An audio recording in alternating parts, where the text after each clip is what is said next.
Hello hello hello.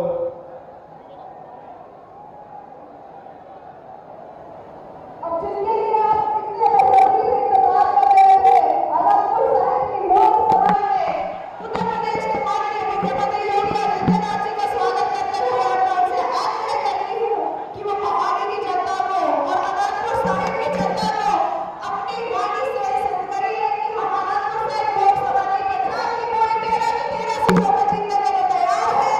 और योगी जी के भाषण से यह सिद्ध हो जाएगा कि हम पंजाब में तैयारी कर रहे हैं।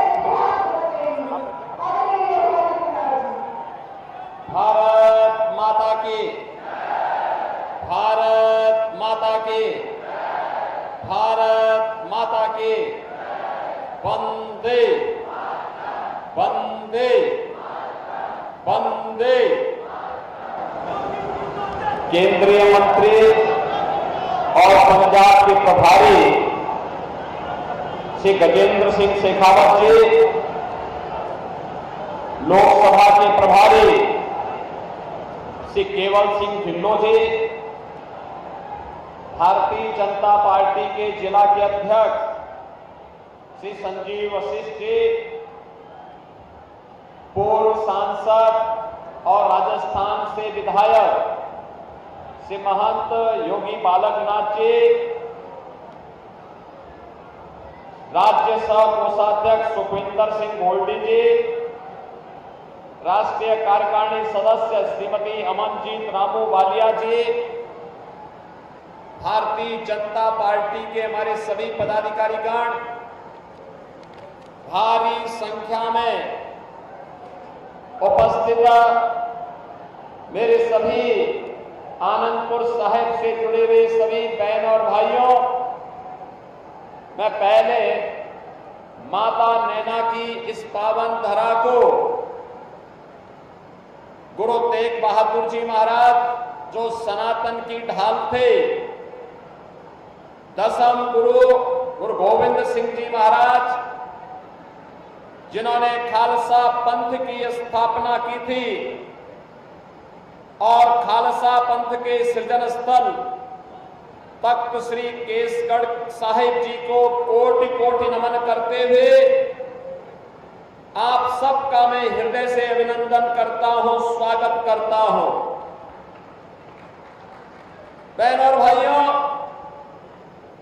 इसी धरा से गुरु गोविंद सिंह जी महाराज ने शंखनाद किया था कि सकल जगत में खालसा पंथ गाजे, जगे धर्म हिंदू तुरक धुंध भाजे। बहनों और भाइयों, यह जनसभा जिस संसदीय सीट में है वह शहीद आजम भगत सिंह की मातृभूमि खटकल कला की भूमि भी है। मैं इस भूमि को भी सत सत नमन करता हूं। बहनों और भाइयों, पंजाब ने देश को बहुत कुछ दिया। देश की सुरक्षा का ढाल पंजाब बना। विपरीत परिस्थितियों में भारत को संबल प्रदान करने का कार्य पंजाब ने किया था, लेकिन 70 वर्षों से देश ने, पंजाब ने जिन लोगों के हाथों में अपनी कमान सौंपी है, वे आज पंजाब को कहां लेकर के गए हैं। बहनों और भाइयों, एक और आप नए भारत का दर्शन कर रहे हैं। आत्मनिर्भर और विकसित भारत के निर्माण की दिशा में चल रहे प्रयासों को साक्षात दर्शन कर रहे हैं। एक भारत श्रेष्ठ भारत का दर्शन कर रहे हैं और दूसरी तरफ कभी भारत की सुरक्षा का ढाल पंजाब आज स्वयं बेहाल है। बहनों भाइयों, आपने देखा होगा अयोध्या में 500 वर्षों का इंतजार समाप्त हुआ। गुरु नानक देव जी से लेकर के गुरु गोविंद सिंह जी महाराज और निहंगों ने जिस अयोध्या में राम जन्मभूमि के लिए अग्रम पंक्ति में आकर के लड़ाई लड़ी थे, आज उस अयोध्या में प्रभु रामलला विराजमान हो गए, भव्य राम मंदिर का निर्माण हो गया है।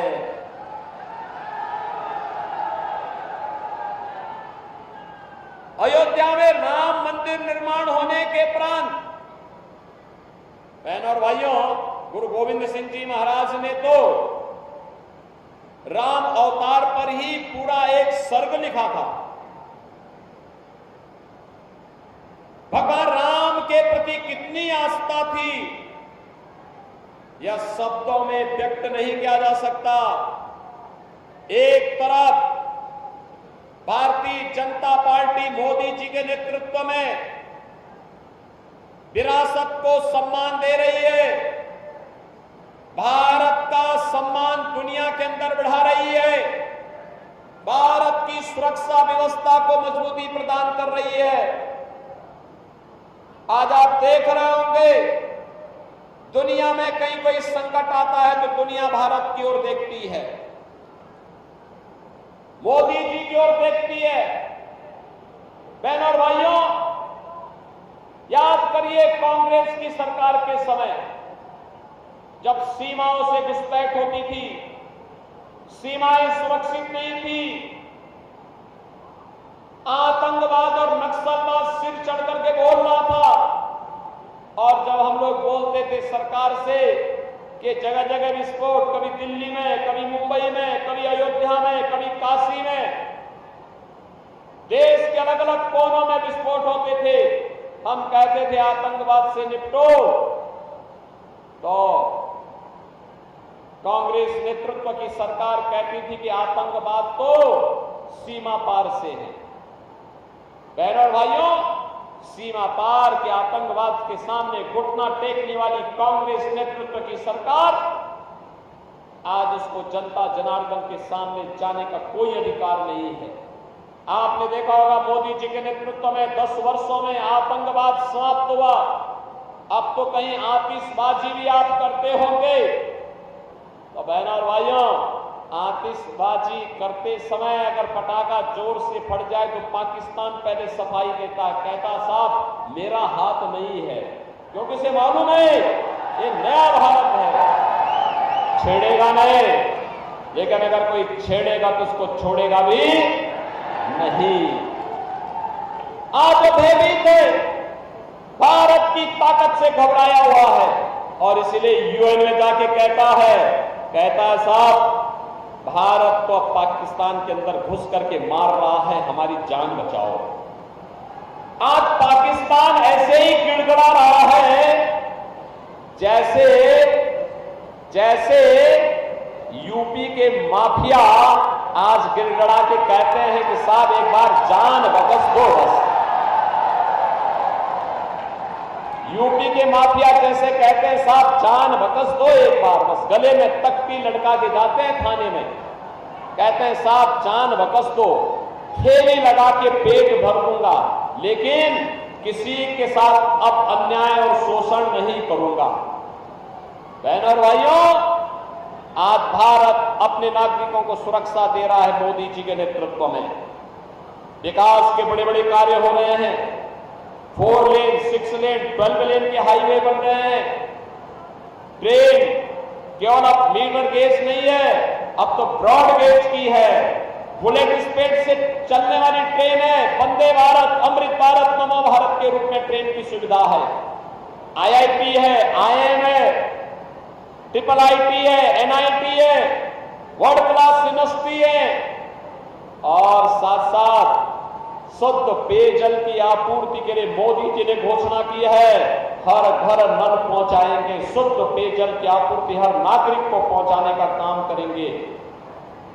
गरीबों के लिए अन्न की योजना, फ्री में ration, one nation one ration card, 60 crore लोगों को 5 लाख रुपए प्रतिवर्ष मुफ्त में उपचार का कार्ड, या 12 करोड़ किसानों को किसान सम्मान निधि का लाभ हो, या गरीबों के घर में शौचालय का निर्माण, उज्ज्वला योजना का कनेक्शन हो, या 4 करोड़ गरीबों के लिए एक मकान देने का कार्य। मोदी जी ने घोषणा की है 4 जून को जब फिर एक बार मोदी सरकार बनेगी तो 70 वर्ष से ऊपर के प्रत्येक बुजुर्ग को 5 लाख रुपए प्रतिवर्ष उपचार के लिए फ्री में उपलब्ध करवाने का काम करेंगे। जितने भी गरीब परिवार हैं इनके लिए अगले 5 वर्ष के अंदर एक आवास बन करके तैयार हो जाएगा।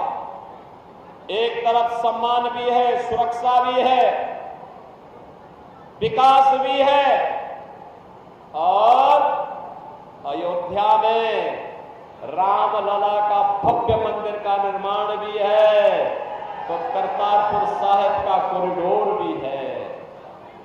गुरु गोविंद सिंह जी महाराज के 4 साहबजादों ने जिन्होंने सरहिंद के लिए अपने आप को बलिदान किया था, उनके नाम पर 26 दिसंबर की तिथि को वीर बाल दिवस के रूप में मनाने का कार्यक्रम भी मोदी जी ने पूरे देश के अंदर घोषित किया है।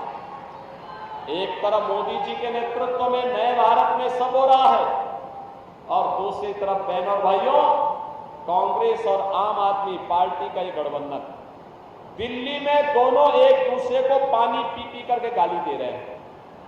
पंजाब में आकर के लूटने के लिए और पंजाब को बर्बाद करने के लिए दोनों ने गठजोड़ कर दिया है।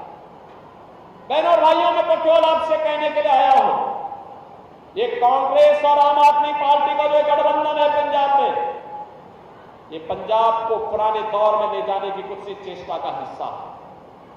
ये पंजाब के अंदर गुरु भूमि को फिर से ये लोग आतंकवाद की ओर धकेलने की साजिश कर रहे हैं और इसीलिए इन्होंने माफिया पाले हुए हैं। कहीं माइनिंग माफिया, कहीं सैंड माफिया, कहीं भू माफिया, कहीं कैटल माफिया, कहीं ड्रग माफिया। बहनों और भाइयों, 2017 के पहले जब उत्तर प्रदेश में दूसरी सरकारें थी, उत्तर प्रदेश में भी माफिया इसी प्रकार से हावी थी। 2017 में मुझे उत्तर प्रदेश का मुख्यमंत्री बनाया गया और मुख्यमंत्री बनाने के बाद मोदी जी ने कहा कि उत्तर प्रदेश में कैसे इसको आप ठीक करेंगे।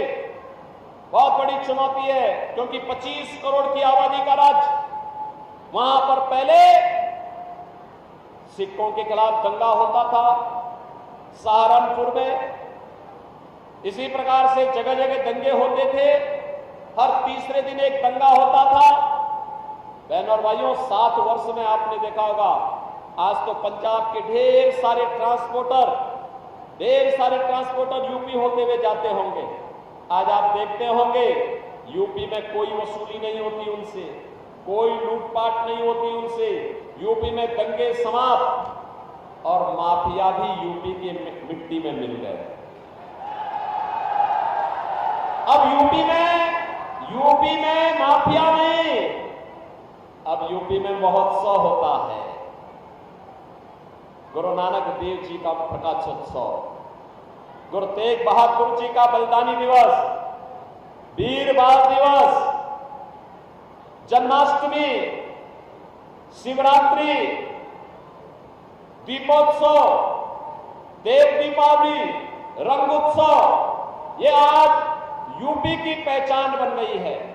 और बहनों और भाइयों, मैं इसीलिए आपसे कहने के लिए आया हूं, ये कांग्रेस और आम आदमी पार्टी का गठबंधन ये पंजाब को अराजकता की ओर ले जाने की साजिश का हिस्सा है। इसको पूरी तरह खारिज कराने के लिए ही आपसे अपील करने के लिए मैं आया हूं। मैं तो यहां पर सुभाष शर्मा जी को अपने बुलडोजर का चाबी देने के लिए आया हूं कि वे पंजाब के अंदर जीत के जाइए, अगली सरकार बीजेपी की बनाइए और बीजेपी की सरकार पंजाब में बनाइए और जितने बुलडोजर चाहिए मैं यूपी से भेज देता हूं, हमारे पास उसकी विशेषज्ञता है। आप देखना, बीजेपी की सरकार बनते ही, बहनों और भाइयों, मैं आपको आश्वस्त करने के लिए आया हूं, बीजेपी की सरकार बनते ही अगले 48 घंटे के अंदर drug mafia, sand mafia, cattle mafia और भूमाफिया की कमर तोड़ करके यहां के नौजवानों के भविष्य के साथ खिलवाड़ करने वालों की संपत्ति को जब्त करवा करके गरीबों के मकान वहां पर बनाने का काम भारतीय जनता पार्टी की सरकार करेगी। और इसीलिए मैं आपसे अपील करने के लिए आया हूं। ये कांग्रेस और आम आदमी पार्टी नाम ही आम आदमी नाम रखा है इसने। मैंने अपने जीवन में इतनी झूठ बोलने वाली पार्टी देखी ही नहीं। यानी जो कहती थी, डंके की चोट पे घोषणा करती थी कि हम ईमानदार पार्टी है, भारत की पहली राजनीतिक पार्टी है जिस पे भ्रष्टाचार का आरोप लगा है और भ्रष्टाचार के आरोप में जिसके खिलाफ चार्जशीट दाखिल हुई है, जिसके 1 दर्जन से ज्यादा नेता जेल में हैं या बेल पर हैं। और अब कांग्रेस के समय में भी रिमोट से सरकार चलती है। ये तो हमने सुना था, पंजाब के अंदर तो जेल से सरकार चल रही है, ये भी हम देख रहे हैं। ये पंजाब की भावनाओं के साथ खिलवाड़ है। बहनों और भाइयों, कांग्रेस और आम आदमी पार्टी का गठबंधन का मैनिफेस्टो क्या कहता है? कहता है सरकार में आएंगे तो सरकार में आने के बाद गरीबी हटाएंगे। कैसे गरीबी हटाएंगे? तो उन्होंने कहा कि सभी की संपत्ति का सर्वे करवाएंगे और सर्वे करा करके उनके फादर, ग्रैंडफादर, उनकी मदर, उनकी ग्रैंडमदर ने जो संपत्ति उनको दी है, उस संपत्ति में से आधा हिस्सा विरासत टैक्स के रूप में लेकर के और फिर पाकिस्तान, अफगानिस्तान और बांग्लादेश और रोहिंग्या घुसपैठियों को बांट देंगे। बहनों और भाइयों, क्या आप अपनी संपत्ति में से इनको इस प्रकार से डकैती डालने की छूट देंगे? क्या इस प्रकार की डकैती डालने की छूट देगा क्या हमारा पंजाब? बहनों और भाइयों, ये विरासत टैक्स नहीं, ये औरंगजेब का जजिया कर है, जजिया कर। औरंगजेब मुगलों का सबसे क्रूर बादशाह हुआ था। कोई मुसलमान भी अपने पुत्र का नाम औरंगजेब नहीं रखता है, क्योंकि औरंगजेब ने पहले अपने भाई की हत्या की, फिर अपने बाप को जेल में बंद कर दिया था। और उसका बाप शाहजहां लिखता है कि कमबख्त औरंगजेब, तो जैसा दुष्ट पुत्र किसी को पैदा न हो, तो जीते जी मुझे एक एक बूंद पानी के लिए तरसाया है, और तुझसे अच्छे तो यह हिंदू है जो जीते जी अपने बड़े बुजुर्गों का सम्मान करता है और मरने के बाद वर्ष में एक बार श्राद्ध और तर्पण करके पितरों को तर्पण दे करके जल देने का काम करता है। औरंगजेब ने हिंदू और सिखों पर एक कर लगाया था, इसका नाम था जजिया कर। वह कहता था या तो कर दो, टैक्स दो, और नहीं तो मुसलमान बनो। बहनों और भाइयों, औरंगजेब को जवाब दिया था गुरु तेग बहादुर जी महाराज ने, जिन्होंने सनातन की ढाल बन करके औरंगजेब को जवाब दिया था और बलिदान हो गए थे। ये पंजाब की धरती इन क्रूर मुगलों का आतंक रोकने के लिए पूरी प्रयास की थी, पूरी कोशिश की थी और इनको विफल भी किया था। और आज औरंगजेब की आत्मा एक कांग्रेस और आम आदमी पार्टी के मैनिफेस्टो के माध्यम से घुस गई है। और इसीलिए मैं आपसे कहने के लिए आया हूं कि बहनों और भाइयों, हमें औरंगजेब को दोबारा जीवित नहीं होने देना है। औरंगजेब को क्या जीवित होने देंगे? क्या कतई नहीं जीवित होने देना है। और इसीलिए मैं आपके पास आया हूं आपसे कहने के लिए, भारतीय जनता पार्टी आपके पास आई आपसे कहने के लिए, देश की जो आवाज है। अभी मैं हिमाचल प्रदेश से आ रहा हूं। बहनों और भाइयों, पूरे चुनाव में मुझे 15 राज्यों में जाने का अवसर प्राप्त हुआ। उत्तर, दक्षिण, पूरब, पश्चिम, पूरे देश के अंदर जहां कहीं भी हम लोग गए, एक ही आवाज है, एक ही नारा है, एक ही स्वर गूंज रहा है, और वह स्वर है कि फिर एक बार, फिर एक बार, और अब की बार 400 पार के नारे से आम आदमी पार्टी को तो चक्कर आने लगता है, क्योंकि ये 400 सीटों पे लड़ी नहीं सकती है। वह पूछती है 400 सीट कैसे? तो जनता जनार्दन कहती है जो राम को लाए हैं, जो राम को लाए हैं, और राम भक्ति ही राज करेगा दिल्ली के सिंहासन पर। राम भक्ति ही राज करेगा। और हमारे मोदी जी तो परम राम भक्त हैं। मोदी जी को तीसरी बार प्रधानमंत्री बनाना है ना? पंजाब सहमत है? सबका आशीर्वाद मिल रहा है। आपका एक एक वोट कमल चुनाव चिन्ह पर सुभाष शर्मा को जो जाएगा, यह सीधे मोदी जी की ताकत को बढ़ाएगा। और मोदी जी, अभी तो मोदी जी ने अयोध्या में रामलला को विराजमान किया है, करतारपुर कॉरिडोर का निर्माण किया है, और अगली बार हम अयोध्या और काशी के बाद अब मथुरा की तरफ रुख करने वाले हैं। आप भी सहमत हैं ना? आप भी सहमत हैं? सुभाष शर्मा जीत के जाएंगे सभी लोग मजबूती के साथ। तो फिर मेरे साथ बोलेंगे, बोले सो निहाल, बोले सो निहाल। भारत माता की, भारत माता की जय श्री राम, जय जय श्री राम।